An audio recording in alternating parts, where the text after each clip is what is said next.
How do you write the general description of your product or service as an introductory portion of the business plan?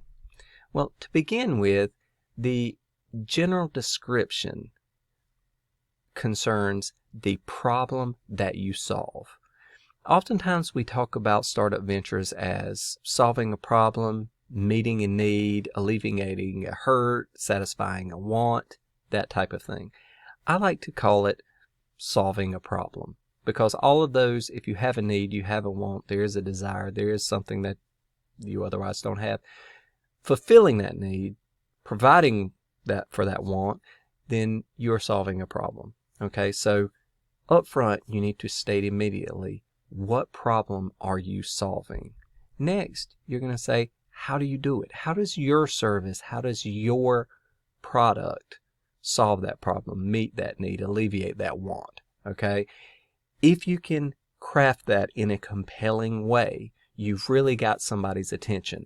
There's a problem, there's a solution. Okay, well, in that way, you're now providing value to someone. The question then becomes, is that value that you're transmitting adequate for them to want to or be able to transmit value back to you? Okay, so in doing so, you need to state why that problem is important.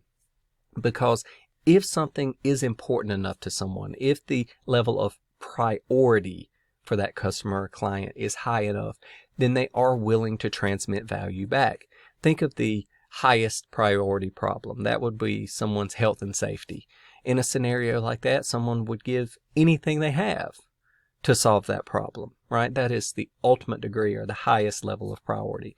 Perhaps the lowest level of priority would be something that you purchase on a whim, that you don't need, you really don't even want. It happens to be there. Something, a pack of gum falls into your shopping cart and you just don't want to put it back on the shelf. So you're like, I'll keep it for later. I don't even want it now. It'll just be there if I do need it. That could probably be considered one of the lowest needs or wants you could imagine. So there's a sliding scale there, and that goes to priority. So state, how important is the problem? Put some numbers behind it. Put some statistics. Later, you'll break down a market analysis and you'll get further into priority. But just stating why the problem is important is a big part of introducing your business, your value proposition, why what you do matters. Next, why is your approach special? Why is what you do special?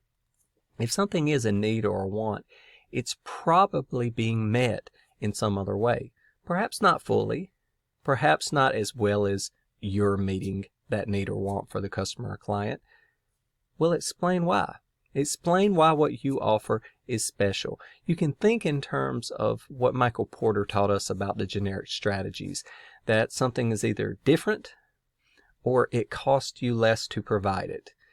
In either of those scenarios, with costing less to provide it, you can make a margin. That is, you can make profit because you do the same thing as someone else and you make more money by doing it at the same price. If you're differentiated, you're better, you're faster, you're easier to use, you're cheaper. You're one of these things that differentiates you from others. So once again, people are willing to transmit more value to you. You can make a profit, or you're addressing a market that otherwise has not been addressed. You're focusing on a target-focused niche market. And if you do that, there's very little competition. There's plenty of customers within that group to be served. You're serving them, and it shows the potential for your business by saying you're addressing this part of the market. Now, with that being said, if you understand these strategic approaches, then you can state why how you solve the problem for the customer, client, or end user is unique. How is it special? How is it going to allow you to stand out versus others? Because this is a primary consideration in whether what you do is going to be viable. Remember, this entire document, the entire business plan, is a persuasive document. It seeks to persuade or show others why there is value. Because otherwise, the understanding of value is simply encapsulated inside of you. Putting it down on paper helps express that in a way to others where others can read it and understand it. So with that being said, these are the general principles that you should apply when drafting the general description as part of the business plan.